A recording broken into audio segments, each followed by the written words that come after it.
దేశంలో ఉన్న పేద ప్రజలకందరికీ కూడా మీడియా ద్వారాగా ఒక విషయం తెలియజేస్తున్నామండి.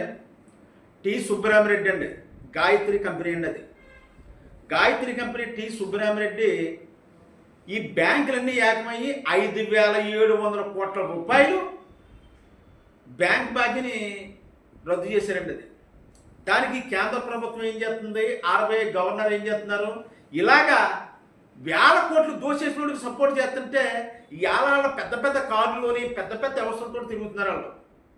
గాయత్రి కంపెనీ చిన్నదంటే టి సుబ్బరామిరెడ్డి ఈ ఆంధ్రప్రదేశ్లోనే కాదు, ఉమ్మడి ఆంధ్రప్రదేశ్లోనే కాదు, పక్క రాష్ట్రాలు కూడా కాంట్రాక్ట్ చేసి వేల కోట్లు దోషించారు వాళ్ళు. వాళ్ళ కుటుంబ సభ్యులందరినీ కూడా ఈ కుటుంబ సభ్యులందరినీ కూడా వాళ్ళ ఆస్తులన్నీ కూడా జప్తు చేసి ఈ 5,700 కోట్లు ఈ పేదల సొమ్మండిదే.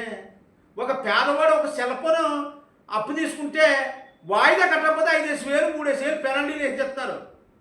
రైతు కానీ పంట రుణం తీసుకొని కట్టకపోతే ఇల్లు ఖాళీ చేసేసి బయటకు తోసేస్తున్నారు. మరి ఏంటిది?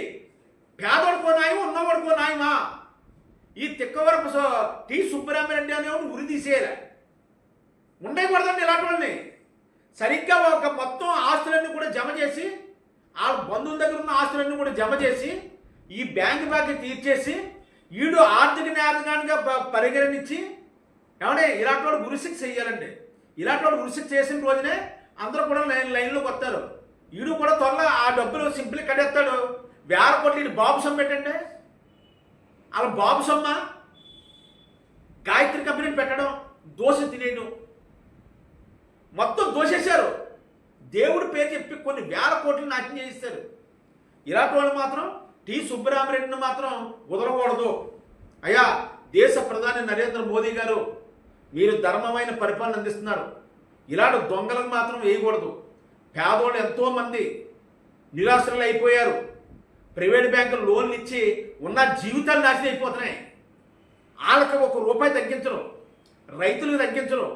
ఇదంతా మాత్రం ఇలాంటి దొంగలు 5,700 కోట్ల రూపాయలు అంటే చిన్న డబ్బు అండి. అది ఒక వ్యవస్థను నడిపే డబ్బుని ఒకడు దెబ్బేస్తుంటే ఇంకేమవుతుందండి ఇంకా. అందుకని ఏంటంటే మా పేదల పార్టీ అయిన తెలుగు జనతా పార్టీ తరఫున మిమ్మల్ని ఈ దేశ ప్రధాని నరేంద్ర మోదీ గారిని, ఆర్బీఐ గవర్నర్ గారిని మేము మీడియా ద్వారా ఒట్టడుగుతున్నాం. వాళ్ళ ఆస్తులన్నీ, వాళ్ళ కుటుంబ సభ్యులు, వాళ్ళ బంధువుల ఆస్తులన్నీ కూడా జప్తు చేసి బ్యాంకుకి జమ చేసి సుబ్బరామిరెడ్డి లాంటి వాళ్ళని, ఆర్థిక నేరగాళ్ళని ఉరి తీసేస్తే కానీ ఉరి తీయాలి. ఉరి తీస్తేనే ఓ లైన్లోకి వస్తుంది. పేదల సొమ్ము ఆదాయం పెట్టేటంటే పేదల సొమ్ము దోసేస్తున్నారు.